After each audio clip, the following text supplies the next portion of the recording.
93.7 Citizen FM. Listen to Citizen FM 93.7 Abuja. Now listen.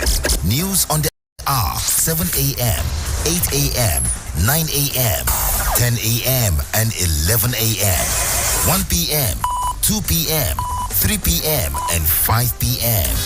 News at noon, 12 noon. News from across the states, 4 p.m. And our major news at 6 p.m. Citizen FM 93.7. Always precise in news broadcast. This is 93.7 Citizen FM, Abuja.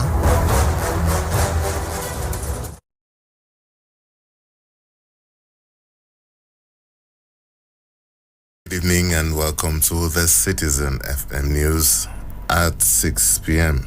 My name is Lawrence Umoite.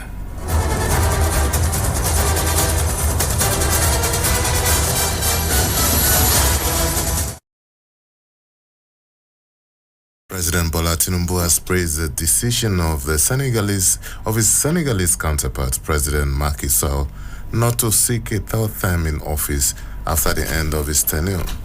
There had been protests in Senegal in the past few weeks following speculations about the third-term ambition of President Sall, who is moving towards the end of his second term in office.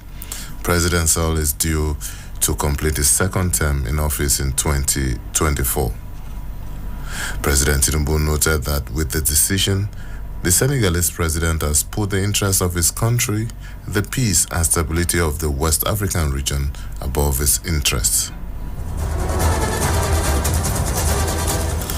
President Bola Tinubu has approved the establishment of a presidential committee on fiscal policy and tax reforms.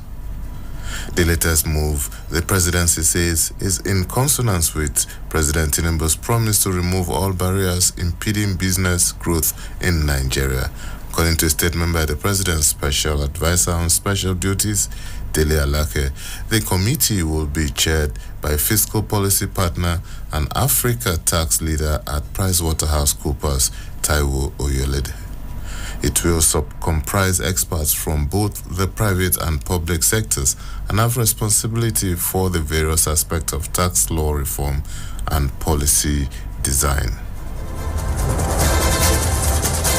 The Central Bank of Nigeria has confirmed receiving 35,000 failed bank transactions and resolving 33 issues, even as 115 billion naira had been refunded.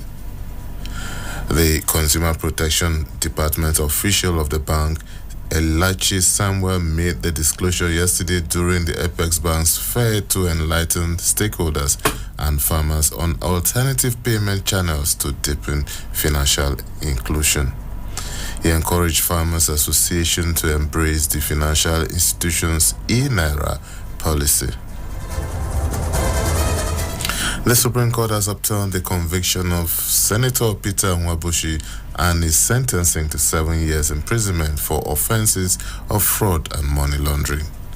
The Apex Bank ordered the immediate release of Nwabushi, who represented Delta North in the 9th Senate. Delivering judgment, the court also freed the two companies tried with him on a 2-count charge brought against them by the economic and financial crimes. The Supreme Court also dismissed an appeal by Ike Egwarawuri against the Delta State Governor Sheriff Oborevori for lacking in merit. In his appeal, the former gubernatorial candidate of the PDP was seeking the disqualification of the governor over the alleged falsification of documents. He had sometimes in October 2022 dragged the governor to court, alleging that he submitted false documents to INEC.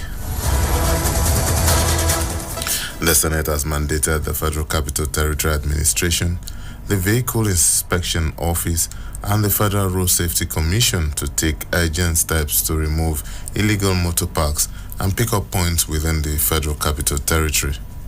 The Senate also urged the Joint Task Force to always enforce the penalty for the creation of illegal garages within the nation's city. The defense headquarters says a covert attempt by Boko Haram terrorists to invade the country with weapons and other logistics through Cameroon was successfully foiled by the military troops of Operation Hadinkai. It, however, said that 5 of the criminal elements were killed, while 10 were captured alive, and troops recovered assorted weapons and other logistics.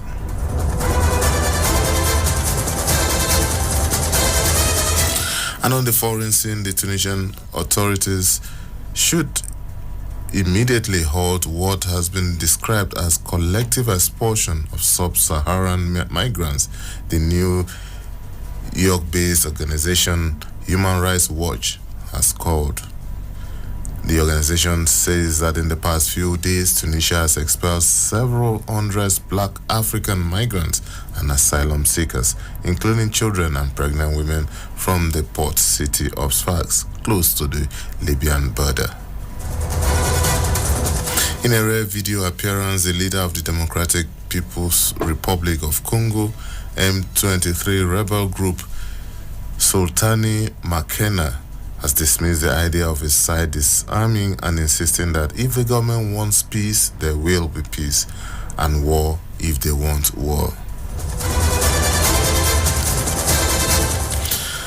And in sport, flags representing Aboriginal and Maori people will be flown as Stadia hosting Women's World Cup matches in Australia and New Zealand after FIFA agreed to move on Friday. Gianni Infantino, head of the world governing body, said he recognized the importance of indigenous populations being part of the showpiece event, which kicks off on July 20th. New Zealand football chief Andrew Pragnell added it will help shape the way the tournament evolves and interact with its hosts in future editions, and in particular in recognizing the rights of indigenous people worldwide. Nigeria's women team demolished Ghana 3-0 in their first match at the ongoing 2023 Africa Under-21 Nations Volleyball Championship in Niamey, Niger Republic. Nigeria wasted no time to win 5 points before their opponents managed to win a point. Captain of the side, Kelechi Ndokaba, went on to win 7 straight points to put Nigeria at an advantage of 14 to 3 points. And that's the Citizen FM News at